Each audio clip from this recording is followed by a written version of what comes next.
નમસ્તે વિદ્યાર્થી મિત્રો, આજે આપણે ધોરણ 11 સંસ્કૃત વિષયની અંદર તમારા પાઠ્યપુસ્તકની અંદર જે અલંકારો આપવામાં આવેલા છે એનો અભ્યાસ કરવા જઈ રહ્યા છીએ.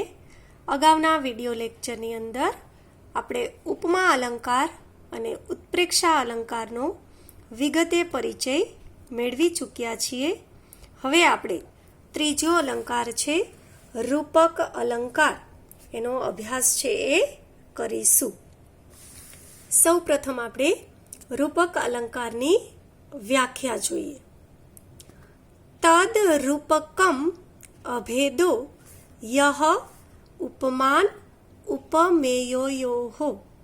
ફરીથી એક વખત રિપીટ કરીશ. તદ રૂપકમ અભેદો યહ ઉપમાન ઉપમેયયોઃ. તદરૂપકમ અર્થાત તે રૂપક અલંકાર છે જેની અંદર અભેદો એટલે ભેદ નથી.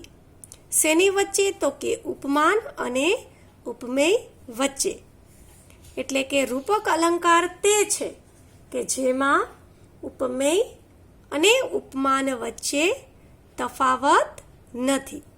આપણે આ વ્યાખ્યાની સમજૂતી મેળવીએ તો, એકબીજાની અત્યંત સમાનતાના કારણે, ફરીથી વિદ્યાર્થી મિત્રો કહું છું, એકબીજાની અત્યંત સમાનતાના કારણે ઉપમેય અને ઉપમાન વચ્ચે અભેદ એટલે કે બંને એક જ છે એવું જ્યારે દર્શાવવાનો જ્યાં ઉપક્રમ હોય ત્યાં રૂપક અલંકાર હોય છે.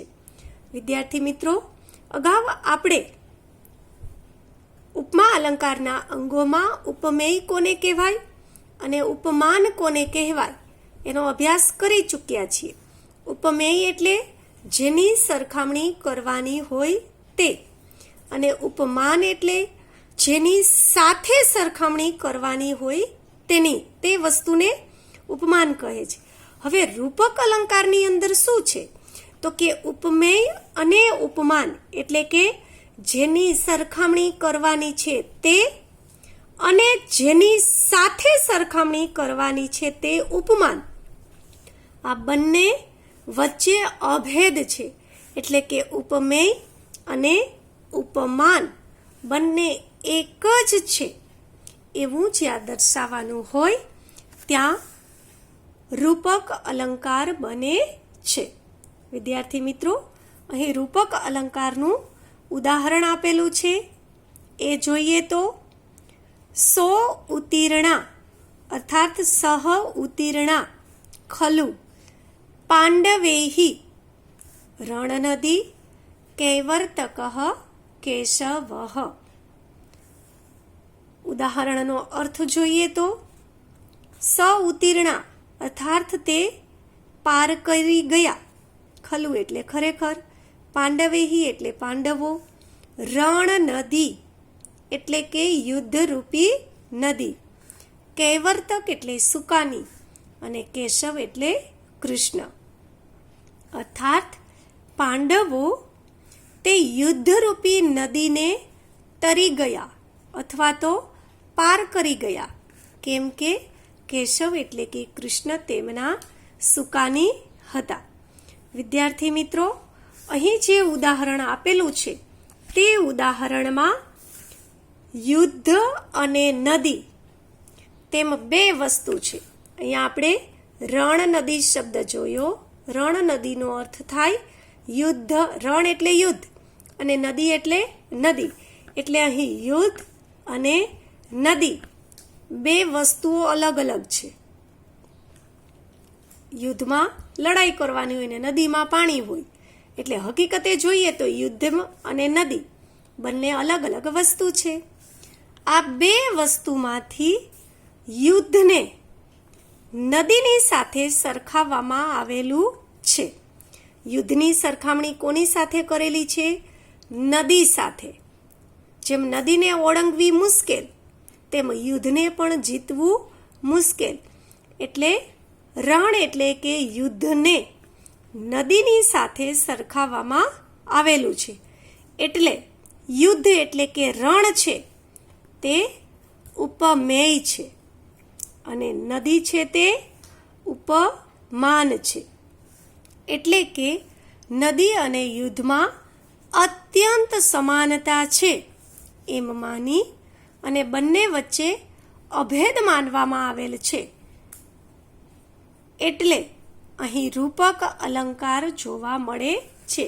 કારણ કે રણ નદી એટલે યુદ્ધરૂપી નદીને પાંડવો તરી ગયા, એટલે રણ નદી છે એની અંદર રૂપક અલંકાર છે. કારણ કે ઉપમેય અને ઉપમાન એટલે કે રણ અને નદી આ બંને વચ્ચે અત્યંત સમાનતા માનીને બંને એક જ છે એટલે કે બંને વચ્ચે ભેદ નથી એવું દર્શાવી એટલે અહીં રૂપક અલંકાર છે.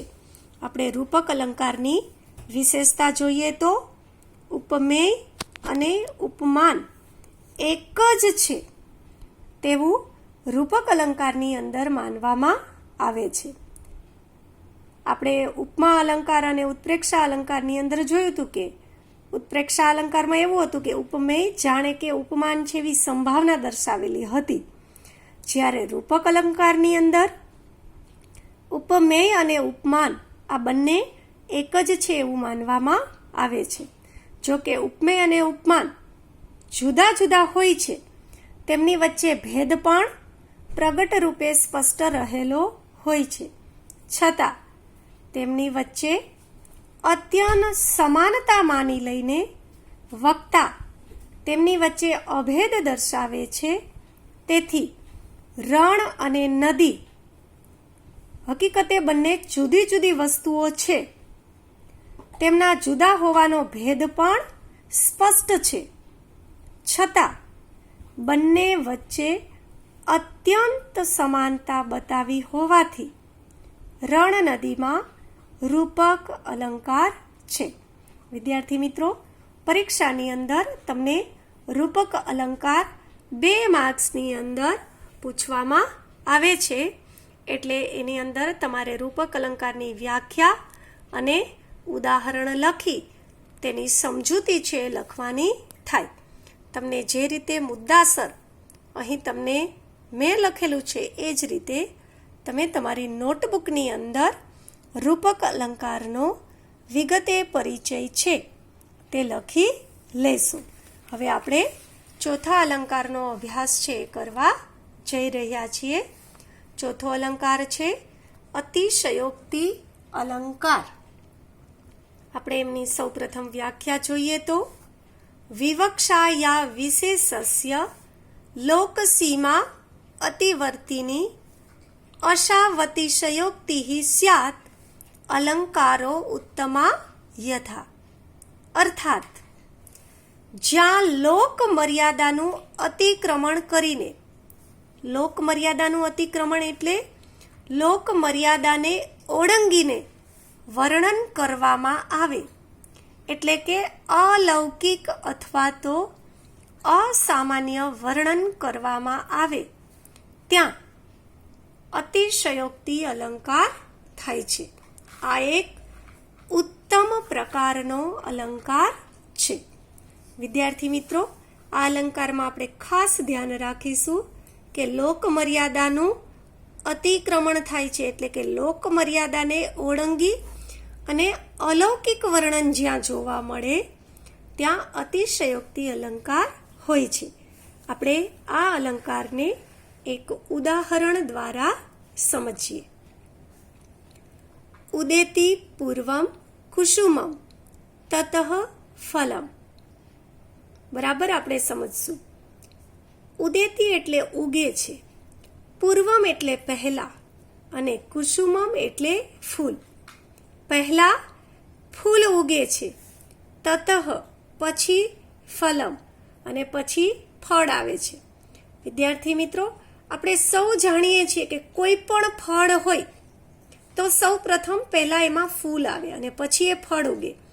આપણે એવું કહીએ કે આંબાનું ઝાડ હોય તો આંબાના ઝાડમાં પહેલા સફેદ કલરના નાના નાના ફૂલ જેને આપણે મોર કહીએ છીએ એ મોર આવે છે, અને પછી ધીમે ધીમે એ મોરમાંથી કેરી બને છે, એટલે કે ફળ આવે છે. એટલે હંમેશા એક નિયમ છે કે પહેલાં ફૂલ જ ઉગે અને પછી એ ફૂલમાંથી ફળ આવે. ધનોદય પ્રાક તદ અનંતરમ પયઃ. ધનોદય એટલે વાદળ, ઘન એટલે વાદળ, એટલે હંમેશા પહેલા વાદળા આવે અને તદ અનંતરમ એટલે ત્યારબાદ પયઃ એટલે વરસાદ રૂપી જળ આવે. એટલે હંમેશા આપણે જોઈએ છીએ કે આકાશમાં પહેલા વાદળા આવે છે અને પછી વરસાદ રૂપી પાણી વરસે છે. એટલે બે બાબતો અહીંયા છે. એક તો પહેલા ફૂલ ઉગે પછી ફળ, પહેલા વાદળ આવે પછી વરસાદ રૂપી જળ. એટલે આમ નિમિત્ત નૈમિત્તક ઇયમ ક્રમઃ. નિમિત્ત એટલે કારણ અને નૈમિત્તક એટલે કાર્ય. એટલે કારણ અને કાર્યનો આ ચોક્કસ ક્રમ છે. હંમેશા પહેલા કારણ હોય અને પછી કાર્ય હોય. અહીં કુસુમ એટલે કે ફૂલ એ કારણ છે અને ફળ એ કાર્ય છે. વાદળ છે એ કારણ છે અને વરસાદરૂપી જળ તે કાર્ય છે. એટલે આ નિમિત્ત અને નૈમિત્તકનો ક્રમ છે. પણ તવ પ્રસાદસ્ય પુરસ્તુ સંપદઃ, અર્થાત હે પ્રભુ, તમારી કૃપા પ્રસાદ પહેલા જ સંપત્તિ આવી ગઈ. હંમેશા આપણે એવું કહીએ કે ઈશ્વરની કૃપા આપણી ઉપર પહેલા હોય અને પછી આપણને સંપત્તિ પ્રાપ્ત થાય. પણ અહીં ચોથી પંક્તિમાં એવું કહે છે કે હે પ્રભુ, હે રાજા, હે ઈશ્વર, તમારી કૃપા પહેલા જ મને સંપત્તિ પ્રાપ્ત થઈ. એટલે જો આ જે બે નિયમ આપેલા છે કે પહેલા ફૂલ હોય ને પછી ફળ, પહેલા વાદળ હોય અને પછી વરસાદરૂપી જળ, એટલે આ જે કારણ અને કાર્યનો સંબંધ છે એનો એક ક્રમ છે. પણ ચોથી પંક્તિમાં એવું દર્શાવ્યું છે કે પહેલા કાર્ય અને પછી કારણ. એટલે જે કારણ અને કાર્યનો ક્રમ હતો એ ઉલટો થઈ ગયો. એટલે અહીં આ જે લોક મર્યાદા હતી એનું અતિક્રમણ થયેલું છે. એટલે આ ઉદાહરણમાં અતિશયોક્તિ અલંકાર રહેલો છે. ફરી એકવાર આપણે ઉદાહરણની સમજૂતી સમજીએ. પહેલા ફૂલ ઉગે છે પછી ફળ આવે છે, પહેલા વાદળ આવે છે પછી વર્ષારૂપી જળ આવે છે. આમ નિમિત્ત એટલે કે કારણ અને નૈમિત્તક એટલે કે કાર્યનો ક્રમ હોય છે. એટલે કે પહેલા કારણ પ્રગટે અને પછી કાર્ય જન્મે છે. પરંતુ હે રાજન, તમારા કૃપા પ્રસાદની પહેલા જ સંપત્તિ આવી જાય છે. કારણ પછી કાર્યનું અસ્તિત્વ પ્રગટે છે એવી જે લોક મર્યાદા છે તેને સૂચવવા માટે થઈને ફૂલ એ નિમિત્ત એટલે કે કારણ અને ફળ તે નૈમિત્તક એટલે કે કાર્ય આવવાની અને વાદળ ચડી આવ્યા પછી વર્ષાનું જળ આવવાની વાત કહી છે. પરંતુ તે પછી ચોથી પંક્તિમાં પ્રભુની એટલે કે રાજાની કૃપા પહેલા જ સંપત્તિ આવી જાય છે એ વાતમાં લોક મર્યાદાનું અતિક્રમણ છે. આ વાતમાં સંપત્તિ રૂપ કાર્ય પહેલા છે અને તે પછી કૃપારૂપ કારણને કહેવામાં આવ્યું છે. તેમાં એક અસામાન્ય વાત કરવામાં આવેલી છે. માટે અહીં અતિશયોક્તિ અલંકાર છે.